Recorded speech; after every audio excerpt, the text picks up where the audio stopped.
ಪ್ರಧಾನಮಂತ್ರಿ ಮಂತ್ರಿಗಳು ಆ ಥರ ಆಗ್ತಾರೆ. ಆದರೆ ನಮ್ಮ ಈ ಪಂಚಾಂಗದಲ್ಲಿ ಈಗ ರಾಜ, ಮಂತ್ರಿ, ಈ ಸೇನಾಧಿಪತಿ, ಸಸ್ಯಾಧಿಪತಿ ವಿಧಾಗ ಆಯ್ಕೆ ಆಗ್ತಾರೆ ಅಂದರೆ ನಾವು ಇವತ್ತು ಗುರುವಾರ, ಇವತ್ತು ಯುಗಾದಿ, ಚೈತ್ರ ಶುದ್ಧ ಪಾಡ್ಯಮಿ, ಯುಗಾದಿ ದಿನ ಬಂದು ಇವತ್ತು ಗುರುವಾರ ಆದ ಕಾರಣ ಈ ವಾರದ ಅಧಿಪತಿ ಗುರು ಈ ಸಂವತ್ಸರದ ರಾಜನಾಗ್ತಾನೆ. ಅದೇ ವಿಧವಾಗಿ ಮಂತ್ರಿ ಹೇಗಾಗ್ತದೆ ಅಂದರೆ ವಿಧವಾಗಿ ಆಯ್ಕೆ ಆಗ್ತೈತೆ ನಿಮ್ಗೆ ಇಷ್ಟೇ ಓದ್ತೀರಿ. ಅದು ಯಾವ ವಿಧವಾಗಿ ಹೆಂಗೆ ಆಗ್ತೈತೆ ಎಂಬುದಂದರೆ ಸಂಕ್ರಮಣ ನಡೀತವೆ.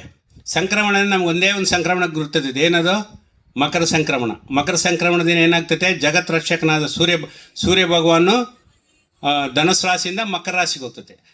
ಅದೇ ವಿಧವಾಗಿ 12 ಸಂಕ್ರಮಣ ನಡೀತವೆ. ಇವಾಗ ಮಕರಕ್ಕೆ ಬಂದರೆ ಮಕರ ಸಂಕ್ರಮಣ ಅಂತಾರೆ, ಕುಂಭಕ್ಕೆ ಬಂದರೆ ಕುಂಭ ಸಂಕ್ರಮಣ ಅಂತಾರೆ, ಮೀನಕ್ಕೆ ಬಂದರೆ ಮೀನ ಸಂಕ್ರಮಣ ಅಂತಾರೆ, ಮೇಷಕ್ಕೆ ಬಂದರೆ ಮೇಷ ಸಂಕ್ರಮಣ ಅಂತಾರೆ. ಅದೇ ವಿಧವಾಗಿ ಮೇಷ ಸಂಕ್ರಮಣ ವಾರಾಧಿಪತಿ ಈ ಸಂವತ್ಸರ ಮಂತ್ರಿ ಆಗ್ತಾನೆ. ಯಾವಾಗ ಮೇಷ ಸಂಕ್ರಮಣ ಇವಾಗ ಬಂದು ಈಗ ಮೀನದಲ್ಲಿದ್ದಾನೆ ಸೂರ್ಯ. ಈಗ ಬರೋ ತಿಂಗಳು 14ನೇ ತಾರೀಕು ಅಂದರೆ ಏಪ್ರಿಲ್ 14 ಮಂಗಳವಾರ ಆಗ್ತೈತೆ. ಮಂಗಳವಾರದಂದು ಜಗತ್ ರಕ್ಷಕನಾದ ಸೂರ್ಯ ಭಗವಾನು ಮೇಷರಾಶಿ ಪ್ರವೇಶದಿಂದ ಆ ಮೇಷ ಸಂಕ್ರಮಣ ವಾರಾಧಿಪತಿ ಮಂಗಳನು ಈ ಸಂವತ್ಸರ ಮಂತ್ರಿ ಆಗ್ತಾನೆ. ಅದೇ ವಿಧವಾಗಿ ಸೇನಾಧಿಪತಿ ಚಂದ್ರ, ಸಸ್ಯಾಧಿಪತಿ ಅದೇ ವಿಧವಾಗಿ ಸಂಕ್ರಮಣ ಆಧಾರದ ಮೇಲೆ ಈ ನವನಾಯಕರು ಆಯ್ಕೆ ಆಗ್ತಾರೆ. ಈಗ ಸೇನಾಧಿಪತಿ ಸಂವತ್ಸರದ ಚಂದ್ರ, ಅದೇ ಸಸ್ಯಾಧಿಪತಿ ಶುಕ್ರ, ಧಾನ್ಯಾಧಿಪತಿ ಬುಧ, ಅರ್ಘ್ಯಾಧಿಪತಿ ಚಂದ್ರ, ಮೇಘಾಧಿಪತಿ ಚಂದ್ರ, ರಸಾಧಿಪತಿ ಸೂರ್ಯ, ನೀರಸಾಧಿಪತಿ ಶುಕ್ರ. ಈಗ ಗುರು ರಾಜನಾಗಿರೋದ್ರಿಂದ ಆಗುವ ಫಲಗಳು ತಿಳಿದುಕೊಳ್ಳೋಣ. ಗುರು ರಾಜನಾಗಿರೋದ್ರ ಬ್ರಾಹ್ಮಣರು ಸತ್ಕಾರ್ಯ ಮಾಡುವರು, ಧರ್ಮದಲ್ಲಿ ಆಸಕ್ತಿಯುಳ್ಳವರು ಮತ್ತು ಆಡಳಿತಗಾರರು ಸನ್ಮಾರ್ಗದಲ್ಲಿ ನಡೆಯುತ್ತಾರೆ. ಜನರು ಸುಭಿಕ್ಷೆಯಿಂದ ಇರುತ್ತಾರೆ, ಆರೋಗ್ಯ ಮತ್ತು ಸುಖದಿಂದ ಜೀವನ ನಡೆಸುತ್ತಾರೆ. ಯಜ್ಞ ಯಾಗಾದಿ ದೈವ ಕಾರ್ಯಗಳನ್ನು ಜನರು ಆಸಕ್ತಿಯಿಂದ ನಿರ್ವಹಿಸುತ್ತಾರೆ. ನಾಯಕರು ಅಧಿಕಾರಿಗಳು ಸನ್ಮಾರ್ಗದಲ್ಲಿ ನಡೆಯುತ್ತಾರೆ. ಅವಿನೀತಿ ಅನ್ಯಾಯಗಳು ಕಡಿಮೆಯಾಗುತ್ತವೆ. ಅನುಕೂಲಕರವಾದ ಮಳೆಯಿಂದ ಬೆಳೆಗಳು ಅಭಿವೃದ್ಧಿಯಾಗಿ ರೈತರು ಸಂತೃಪ್ತಿ ಹೊಂದಿರುತ್ತಾರೆ. ಆಡಳಿತದಲ್ಲಿ ನೂತನ ಬದಲಾವಣೆಗಳು ಜಾರಿಗೆ ಬರುತ್ತವೆ. ಬಂಗಾರದ ಬೆಲೆ ಹೆಚ್ಚುತ್ತದೆ. ಜನರಲ್ಲಿ ಆಧ್ಯಾತ್ಮಿಕ ಚಿಂತನೆ ಹೆಚ್ಚುತ್ತದೆ. ಸ್ವಾಮಿಗಳು ಹಾಗೂ ಪ್ರಚಾರಕರ ಪ್ರಾಮುಖ್ಯತೆ ಹೆಚ್ಚುತ್ತದೆ. ಆಧುನಿಕ ವಿಜ್ಞಾನ ದುರುಪಯೋಗ ಮಾಡಿಕೊಳ್ಳುವರು ಹೆಚ್ಚಾಗುತ್ತಾರೆ.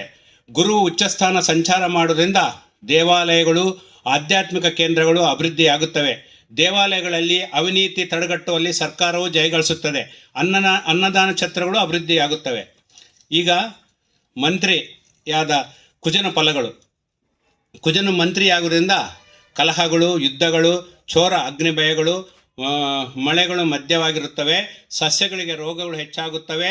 ಧಾನ್ಯದ ಬೆಲೆ ಹೆಚ್ಚುತ್ತದೆ. ದೇಶದಲ್ಲಿ ಯುದ್ಧ ಭಯವು ಹೆಚ್ಚುತ್ತದೆ. ಕುಜನು ಮಂತ್ರಿಯಾಗಿರುವುದು ಅಷ್ಟು ಒಳ್ಳೆಯದಲ್ಲ. ಭಾರತವು ಮುಂದೆ ಬರುವ ಅಪಾಯಗಳನ್ನು ಮೊದಲೇ ಗ್ರಹಿಸಿ ಸರಿಯಾದ ಬದ್ಧತೆ ತೆಗೆದುಕೊಳ್ಳುವಲ್ಲಿ ಯಶಸ್ವಿಯಾಗುತ್ತದೆ. ಊಹಿಸಲಾಗದ ಬದಲಾವಣೆಗಳು ಜನರಲ್ಲಿ ಭಯ ಹುಟ್ಟಿಸುತ್ತದೆ. ಜನರು ಪರಿಸ್ಥಿತಿ ಹೋರಾಡುವ ತತ್ವ ಪ್ರತಿಯೊಬ್ಬರಲ್ಲಿ ಕಾಣುವುದರಿಂದ ಇದು ಒಳ್ಳೆಯ ಬದಲಾವಣೆ ಕಾಣುತ್ತದೆ. ಗುರುಗಳು, ಸಲಹೆಗಾರರು, ಮಂತ್ರಿಗಳು ಧೈರ್ಯ ಸಾಹಸಗಳನ್ನು ತೋರಿಸುತ್ತಾರೆ. ತೊಗರಿ, ಮೆಣಸು ಅಧಿಕ ಬೆಲೆ ಹೊಂದಿರುತ್ತದೆ. ಕುಜ ಅಗ್ನಿಗ್ರಹ ಆದ ಕಾರಣ ಅಗ್ನಿ ಪ್ರಮಾದಗಳು ಹೆಚ್ಚುತ್ತವೆ. ಸ್ತ್ರೀಯರ ಮೇಲೆ ದೌರ್ಜನ್ಯಗಳು ಹೆಚ್ಚುತ್ತವೆ. ಜನರಲ್ಲಿ ದೈವ ಚಿಂತನೆ ಹೆಚ್ಚುತ್ತದೆ. ದೀಕ್ಷೆಗಳನ್ನು ಆಧರಿಸುವವರು ಹೆಚ್ಚಾಗುತ್ತಾರೆ. ಇನ್ನು ಸೇನಾಧಿಪತಿ ಚಂದ್ರನ ಫಲಗಳು. ಸೇನಾಧಿಪತಿ ಆಗಿರುವುದರಿಂದ ರಾಜ್ಯಗಳಲ್ಲಿ ವಿಭೇದಗಳು ಜನರಲ್ಲಿ ಭಯ ಹುಟ್ಟಿಸುತ್ತವೆ. ಪ್ರಜಾಧನ ದುರುಪಯೋಗವಾಗುತ್ತದೆ. ತಡೆಯಲಾಗದ ಚಳಿ ಜನರಲ್ಲಿ ಭಯ ಹುಟ್ಟಿಸುತ್ತದೆ. ಸಮುದ್ರದಲ್ಲಿ ಅನೇಕ ಬದಲಾವಣೆಗಳಾಗುತ್ತವೆ. ಇದರಿಂದ ಹಡಗು ಪ್ರಮಾದಗಳು, ಜನನಷ್ಟ ಸಂಭವಿಸುತ್ತದೆ. ಮಾನಸಿಕ ರೋಗಗಳು ಹೆಚ್ಚಾಗುತ್ತವೆ.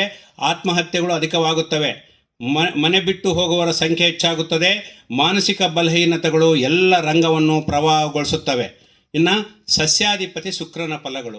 ಶುಕ್ರನು ಸಸ್ಯಾಧಿಪತಿಯಾಗುವುದರಿಂದ ನೀರಾವರ ಭೂಮಿ, ಬಯಲು ಭೂಮಿ ಚೆನ್ನಾಗಿ ಬೆಳೆಯುತ್ತದೆ. ಬಿಳಿ ಧಾನ್ಯಗಳು ಚೆನ್ನಾಗಿ ಬೆಳೆಯುತ್ತವೆ. ದೇಶವು ಸುಭಿಕ್ಷೆಯಿಂದ ಕೂಡಿರುತ್ತದೆ. ಜನರಲ್ಲಿ ಆರೋಗ್ಯವು ಚೆನ್ನಾಗಿರುತ್ತದೆ. ಎಲ್ಲ ಕಡೆ ಉತ್ತಮ ಮಳೆಯಾಗುತ್ತದೆ. ಅವರೆಕಾಳು ಚೆನ್ನಾಗಿ ಬೆಳೆಯುತ್ತವೆ. ರೈತರು ಬೆಳೆದ ಬೆಳೆಗೆ ಒಳ್ಳೆಯ ಬೆಲೆ ಸಿಗುವುದರಿಂದ ಲಾಭ ಪಡೆಯುತ್ತಾರೆ. ವಿದೇಶಿ ಬೆಳೆಗಳು, ಹಣ್ಣುಗಳು ಜನರು ಆಕರ್ಷಿತರಾಗುತ್ತಾರೆ. ಧಾನ್ಯದಲ್ಲಿ ಇಳುವರಿ ಚೆನ್ನಾಗಿರುತ್ತದೆ. ವ್ಯವಸಾಯವು ಆಶಾಜನಕವಾಗಿರುತ್ತದೆ. ತರಕಾರಿ ಬೆಲೆ ಹೆಚ್ಚುತ್ತದೆ.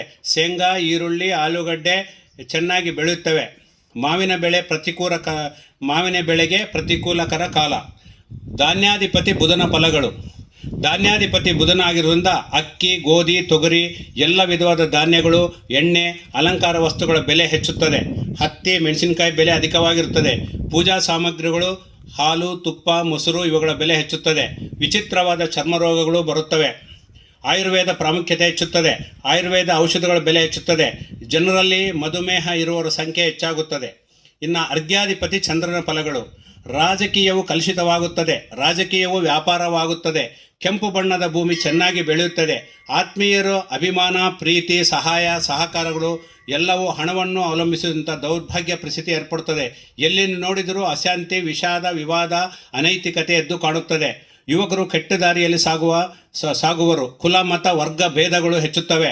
ಯುವತಿ ಯುವಕರು ಪ್ರವರ್ತನೆ ಸಮಾಜವು ತಲೆ ತಗ್ಗಿಸುವಂತಿರುತ್ತದೆ. ವಿವಿಧ ವಿಧವಾದ ಮತ್ತು ಪದಾರ್ಥಗಳು ಎಲ್ಲರಿಗೂ ಸಿಗುವಂತೆ ಇರುತ್ತದೆ. ಇನ್ನು ಮೇಘಾಧಿಪತಿ ಚಂದ್ರನಾದ ಫಲಗಳು. ಮೇಘಾಧಿಪತಿ ಚಂದ್ರನಾಗಿರುವುದರಿಂದ ಅತಿಯಾದ ಮಳೆ ಜನರಲ್ಲಿ ಭೀತಿ ಹುಟ್ಟಿಸುವುದು.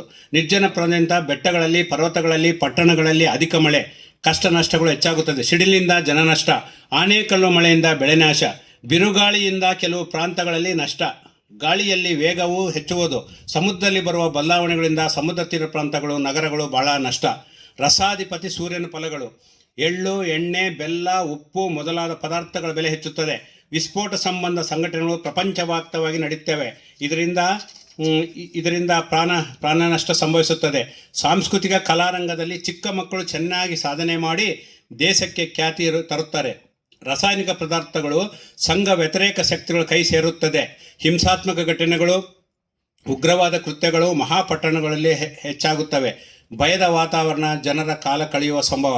ಇನ್ನು 9ನೇದು ರಸಾಧಿಪತಿ ಶುಕ್ರನ ಫಲಗಳು. ಕರ್ಪೂರ, ಶ್ರೀಗಂಧ, ಬಂಗಾರ, ಮುತ್ತು, ವಸ್ತ್ರಗಳ ಬೆಲೆ ಅಧಿಕವಾಗಿರುತ್ತದೆ. ಮೇಧ ಸಂಪತ್ತು, ಆಧುನಿಕ ಪರಿಜ್ಞಾನ ವಕ್ರದಾರಿಯಲ್ಲಿ ಸಾಗುತ್ತದೆ. ಯಜ್ಞ ಯಾಗಾದಿ ಕಾರ್ಯಗಳು ಅಧಿಕವಾಗುತ್ತವೆ. ತಾಯಿ ತಂದೆಯರ ಮಾತು ಕೇಳುವ ಮಕ್ಕಳು ವಿರಳವಾಗುತ್ತಾರೆ. ಸ್ವತಂತ್ರ ಭಾವಗಳಿಂದ, ಸಿಟ್ಟಿನಿಂದ, ಮೂರ್ಖತ್ವದಿಂದ ತಂದೆ ತಾಯಿಗಳನ್ನು ಎದುರಿಸಿರುವ ಮಕ್ಕಳ ಸಂಖ್ಯೆ ಹೆಚ್ಚಾಗುತ್ತದೆ.